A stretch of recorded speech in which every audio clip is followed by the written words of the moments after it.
MP में सरकारी नौकरियों में प्रमोशन में आरक्षण का मामला एक बार फिर गरमा गया है और इस बार अजाक्स ने सरकार के खिलाफ मोर्चा खोल दिया है। 6 जनवरी 2026 यानी मंगलवार को हाई कोर्ट में हुई अहम सुनवाई के दौरान अजाक्स ने प्रमोशन नियम 2025 की संवैधानिकता पर ही सवाल खड़े कर दिए हैं। चीफ जस्टिस संजीव सचदेवा और जस्टिस विनय सराफ की बेंच के सामने अजाक्स के वरिष्ठ वकीलों ने साफ शब्दों में कहा कि सरकार के नए नियम पूरी तरह से असंवैधानिक हैं। अजाक्स का तर्क है कि नियमों में SC/ST वर्ग के लिए मेरिट पर प्रमोशन का प्रावधान ही गायब कर दिया गया है, जो कर्मचारियों के अधिकारों पर सीधा हमला है। कोर्ट में अजाक्स ने प्रमोशन नियम 2025 के नियम 11 को लेकर सबसे बड़ी आपत्ति जताई है।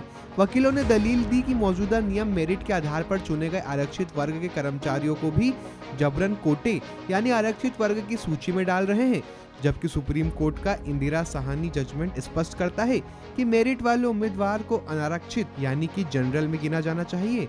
अजाक्स ने कोर्ट को बताया कि सरकार के ये नियम संविधान और सुप्रीम कोर्ट की गाइडलाइंस का खुला उल्लंघन है, जिससे आरक्षित वर्ग के होनहार कर्मचारियों का नुकसान हो रहा है। इस दलील के बाद अब प्रमोशन केस में एक नया और बड़ा पेंच फंसता नजर आ रहा है। वहीं मंत्रालय सेवा अधिकारी कर्मचारी संघ के अध्यक्ष सुधीर नायक का आरोप है कि फैसला आने से ठीक पहले अजाक्स ने मामले को लटकाने के लिए अपना रुख बदला है, क्योंकि वे सपाक्स के मजबूत तर्कों से घबरा गए हैं। फाइनल जजमेंट आने के पहले अजाक्स वालों ने अपना रुख बदल दिया। अभी तक भी पदोन्नति नियम 2025 को सही बता रहे थे, अब उसमें कमियां निकालने लगे। इससे साफ जाहिर है कि उन्हें न्याय से कोई लेना देना नहीं है। एन कैन प्रकारेण उन्हें अनुचित लाभ लेना।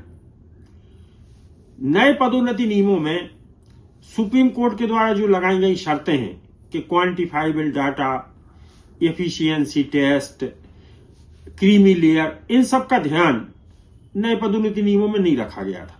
तो सपाक्स के वकीलों ने ये सब मजबूत तर्क माननीय न्यायालय के समक्ष रखे।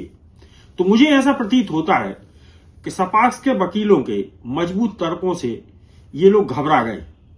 अब ये किसी भी तरह से मामले को नियमों में खामियां वगैरह बता के मामले को और खींचना चाहते।